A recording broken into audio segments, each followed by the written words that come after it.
Welcome back to Trading 360. I'm Diane King Hall. Time now for the big 33 stocks. 3 charts, 3 trades. Rick Ducat will take us through the charts. And here to take us through the tickers on her list is Jessica Inskip, Director of Investor Research, stockbrokers.com. It is great to see both of you. Jessica, before we dive into the names on your list today, I'm curious to know your thoughts, a big picture thought on the market action, especially given we saw some cooling after those records that we saw at the end of last week, but we certainly didn't fall off a cliff. What's your take?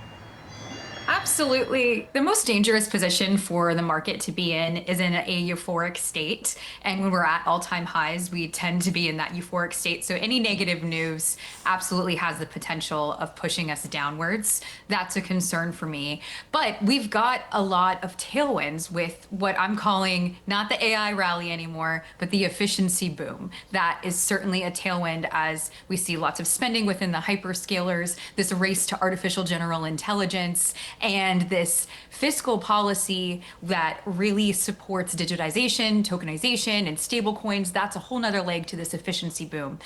But my big headwind actually would come around July 30th. That is a Fed day, but that's also when we get our quarterly refinancing of our budget. Yellen issued a lot on the front end of the curve. That's coming due. I want to see how much Treasury we have issuing, and if it's more than anticipated, I think that's the risk that could send the market down. But there's a lot of data we have in between now and that date. So paying attention to that and how that really affects interest rates, the deficit, but I'm still bullish on that efficiency boom.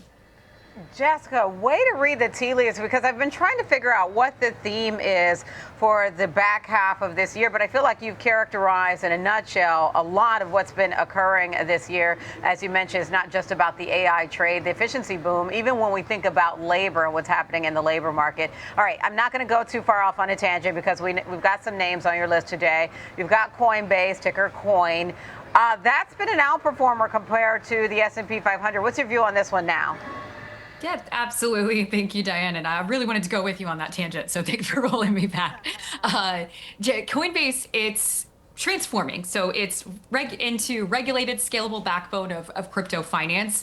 There's stablecoin growth and access to derivative markets. And that's going to position it, in my view, for long-term growth, independent of any of that short-term trading hype that we have. Stablecoins is going to be important relative to my macro thesis because those are backed by US Treasuries. That's definitely going to have some volatility created within the credit market. But either way, there's still demand for Treasuries. That's an important component that I see in fiscal policy is backing that. So they're lean, scalable growth and stablecoins for derivatives. And when I say derivatives, what I want to get across is this regulatory edge. So there was a recent regulatory breakthrough that allows Coinbase to offer CFTC compliant perpetual futures for Bitcoin and Ethereum, and overseas the global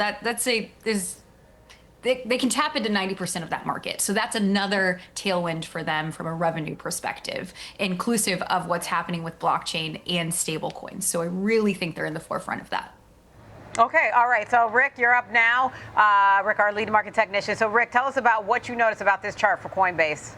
Well, breaking above the old highs here, but not really able to make the push upward yet that the bulls may be hoping for. So we can see here 349.75 back here. That was our old high point from all the way back in November.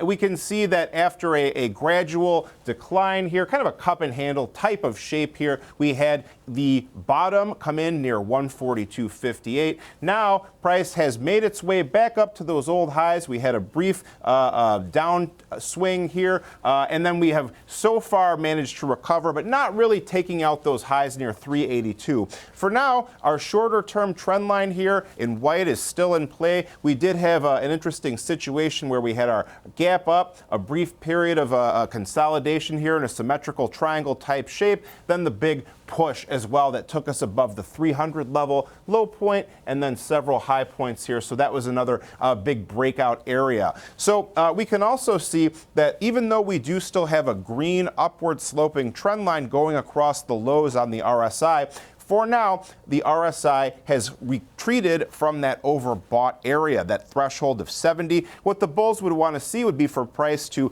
retake those old highs, push beyond them, and for RSI to re-enter that overbought area and make new highs in tandem. So be on the lookout if that starts to happen, if you have a bullish outlook in this name. When we look at our volume profile study, we can see that there was some heavy trading around this area near those old highs, right around 350 or so. This could be a supportive area to watch. Beyond that, volume picks up once again from 300 to 310. That's also the site of our green line that we mentioned earlier. If price were to keep moving to the upside here, well, we can see that our +2 standard deviation channel, our orange line here, 2 standard deviations up from our linear regression line, which is a line of best fit, that could be potential resistance, comes in right below 369. So that's about where price topped out today. So by one measure, this could be a consolidative or resistance point to keep an eye on, that level near about 369.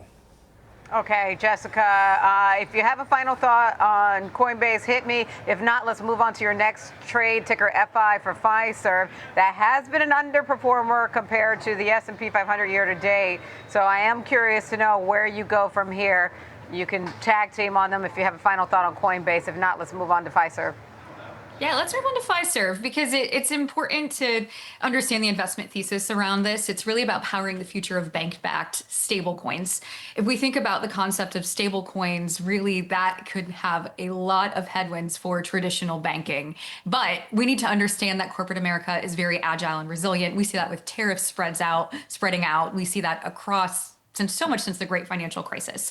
I think of the most recent headwind, perhaps, that disrupted banking, which was when Venmo came about, but then that's when Zelle occurred, and that's how banks are going to implement within that type of world. And something's going to happen with stablecoins as well. But behind that is Fiserv. They have security and compliance at their core. They have built-in fraud, risk, and settlement controls.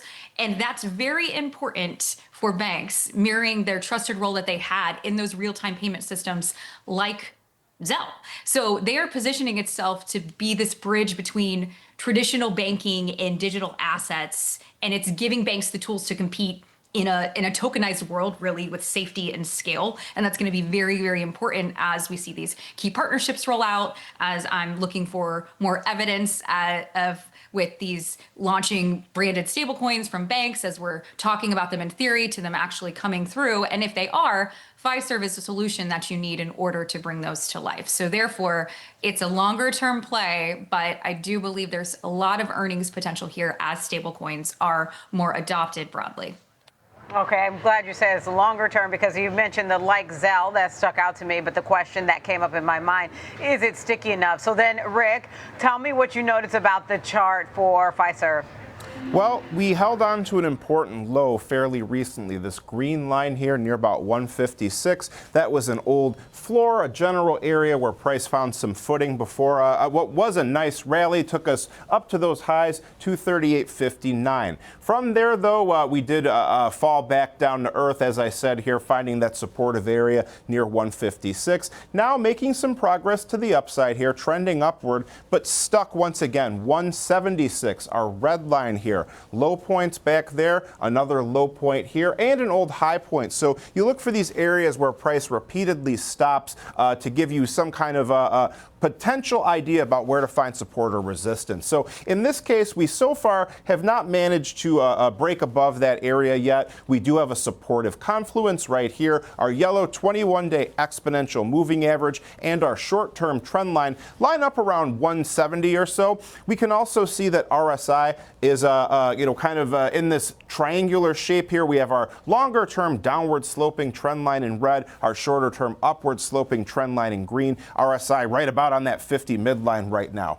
Now, when you look at this one too, trend lines, sometimes they're very clear, they match up very cleanly. Sometimes they're a little more messy. You could draw maybe two trend lines here. One going across the highs after we had our 52-week high. That would give you this white line to look out for. Some people might also think of it this way. This blue line here, that's kind of like the line of best fit where price would find support and resistance here. So by one measure, we have broken out from a downtrend. By another, we're still kind of stuck at this resistance level. When we look at volume, we can see that the point of control, the heaviest trading area, comes in around 162. So heavy volume at a big low, that often is interpreted as a sign that an important low point has been reached. Not saying it'll hold for sure or anything like that, just saying that's a notable area now. Volume picks up once again near 202, right around our linear regression line, our line of best fit.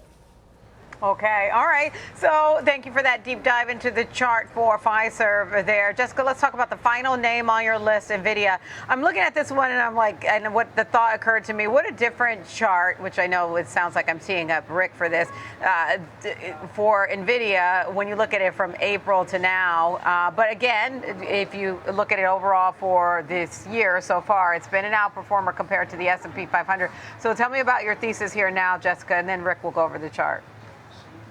Absolutely. I think a lot of times on Wall Street, at least, we equate NVIDIA to purely being this AI demand play, which it is not. There is software in addition to hardware. There are hyperscalers that are spending so much. And it's really this heart from AI to even crypto. They are this silicone behind the scenes when the world digitizes, if you will. So it's infrastructure backbone of the entire digitized world. So they're powering blockchain too. They're key enablers of the blockchain network indirectly because they support the scale of stablecoins through GPU-powered mining and network validation. There's a lift of the AI diffusion role, which increases sovereign demand, which could be another tailwind. So essentially everyone is spending on AI, and if everyone's searching for gold, NVIDIA is the shovel, if you will. NVIDIA is selling shovels, and you need that.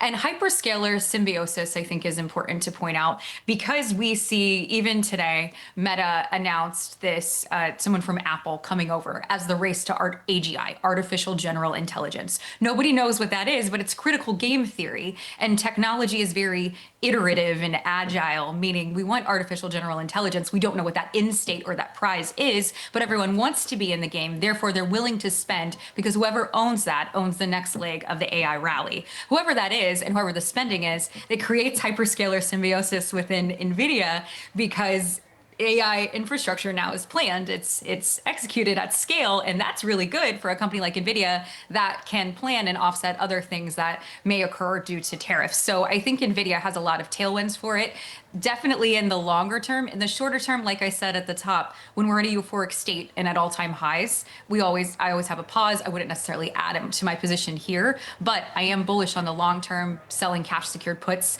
that are on a shorter term than this 45 days might behoove you in this, but any pullbacks are opportunities to add to your position. Okay, so Rick, take us through what you noticed about this chart. Any shovels looking for gold? Well, perhaps, yeah, but, pullback being a buying opportunity, that's pretty much what just happened recently here. So we broke above 153, the old double top highs you can see here at our red line. Price pushed to the upside. Then after the initial breakout, we retested that old resistance area, which now became support. Now it seems like the trend is continuing on to the upside. A common situation that happens in trading. Not saying it's going to happen every single time or anything like that, but, it's after a breakout, it's very common for people to, take profits or reduce positions or whatever, and we get that pullback to an old area of interest there before the trend continues here. So just something to consider here, but we can look at our blue trend line sloping upward across those lows that took us really straight into those 52-week highs, about a 84% gain or so. But the trend has moderated somewhat here. Now the price action is mostly between these two white dashed lines here, giving us a slightly more modestly sloping upward channel. RSI, tiny bit of bearish divergence here, but still re-entering that overbought area. Looking like it really could break out once again here if the bulls manage to push above that 161 level. So when we look at volume, we can see here that the heavy volume is a bit below where we are now. Mostly here between about 135 to 145. That's the next big volume node. +2 standard deviation channel comes in just below 162. That could be a potential resistance area to watch, but for support, our old highs 153, and then our 21-day EMA comes in around 150. Those could be some areas to watch. All right, areas to watch there. Thank you, Rick. That's our Rick Ducat, lead market technician, and Jessica Inskip of stockbrokers.com. Thank you both. Have a great rest of your day.